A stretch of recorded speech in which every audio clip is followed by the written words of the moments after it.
Hello, BookTube. Hello, friends. Welcome to Lizzie Faye Loves Books. I'm Elizabeth, and I am back in my backyard swing again for my week 2 wrap-up for March Mystery Madness. I am not going to get in front of the camera today because I don't have a lot of time left, and it will take too long for me to get camera ready. But in the morning, you'll see me if you check out my channel because I'm going to have 2 live streams tomorrow. One will be in the morning, at least for me, about midday actually, and that will be my terrific Tuesday over coffee with friends. I've got 3 guests tomorrow to join me for a chat and for some reading sprints, or at least 1 reading sprint.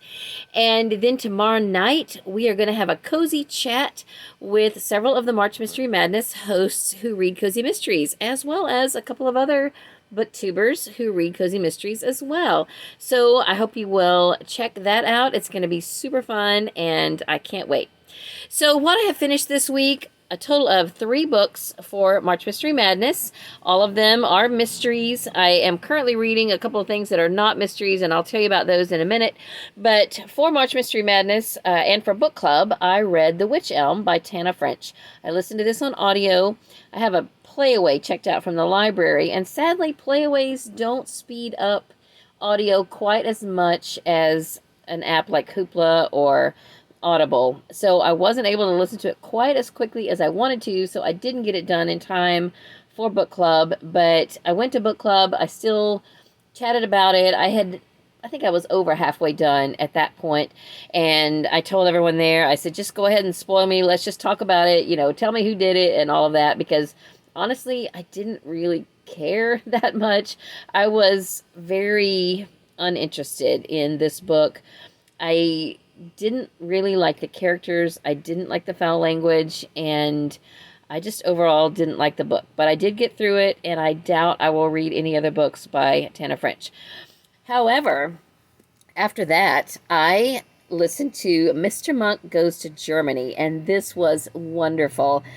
The Mr. Monk book series is just as good as the Mr. Monk TV show, and I highly recommend anything and everything that's about Monk. He's just awesome. So if you have never watched the show or read any of the books, I hope that you will. This one is book number 6 in the book series, and as far as I can tell, the murder cases are not the same as the cases portrayed in the TV show. I think they're all different, and the books came after the show, so it really doesn't matter what order you read or watch them in. But in this book, he follows his psychiatrist to Germany because he doesn't want to be without him for more than a week.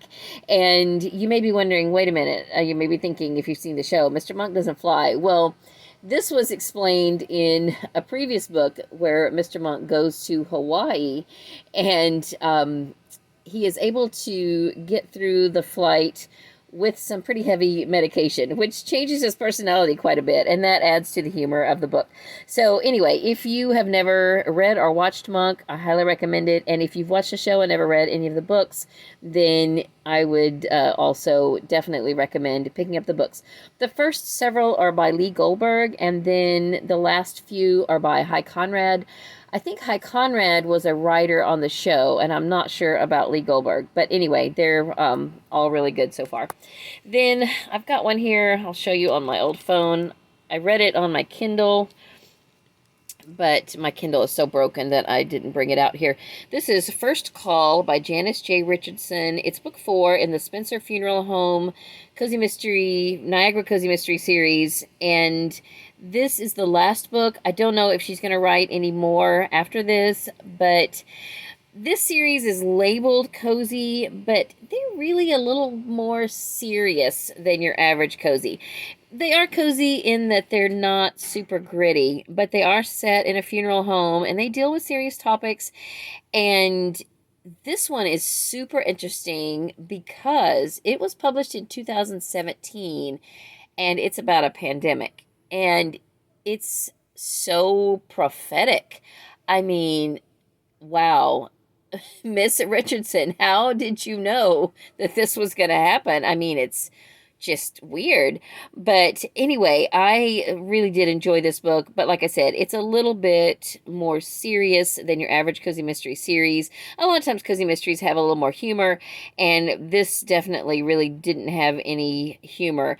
And this one didn't even really have a murder until about 45% in, but they're dealing with this pandemic and a lot of extra deaths, and I thought it was a very compelling book. It's not super long. In fact, none of them are really long. I first learned about this series because the author did give me the first two books on Kindle. I think she gave me enough Kindle credit that I was able to purchase the first two books, and then I also purchased her nonfiction book called The Making of a Funeral Director, which is very interesting. Janice Richardson is a former funeral director, so she knows what she's talking about here. Then I purchased book 3 and 4 myself and have read them on my Kindle. So those were the 3 books that I have finished this week for March Mystery Madness. I think bringing my total for the month to 8.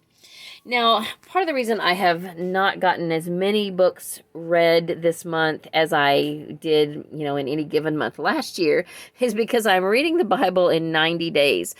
I am following a plan here that is from a website called it's called Haven Today. This was provided by someone from our church.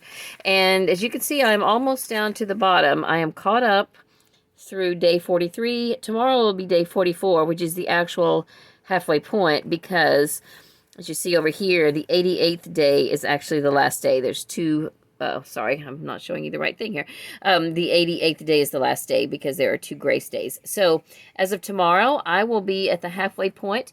But in my Bible here, I am on page 612, and my this edition of the Bible just goes to like 1,192 pages. So page-wise, I'm past the halfway point. And I'm just excited that I've been able to keep up because, as y'all have heard me say, I read the Bible over a 3-year period, and I finished that in December. And I took the month of January off and hadn't really decided where I was going to go with my next Bible reading project. I had just been reading some devotional books, and then this came up. So I'll be done with that at the end of April. And then I think I might just try the Bible on audio again. It's been a long time since I've listened to any Bible on audio.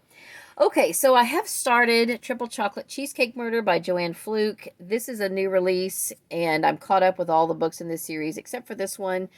And right now it's not available in audio or on audio from my library. And so I'm going to try just reading it in print. Almost all of these books I have listened to, and people have said, if you haven't read any of these, but you've heard any of us talking about it who've read a lot of these, they're starting to get really elementary. And kind of the same with the narrator.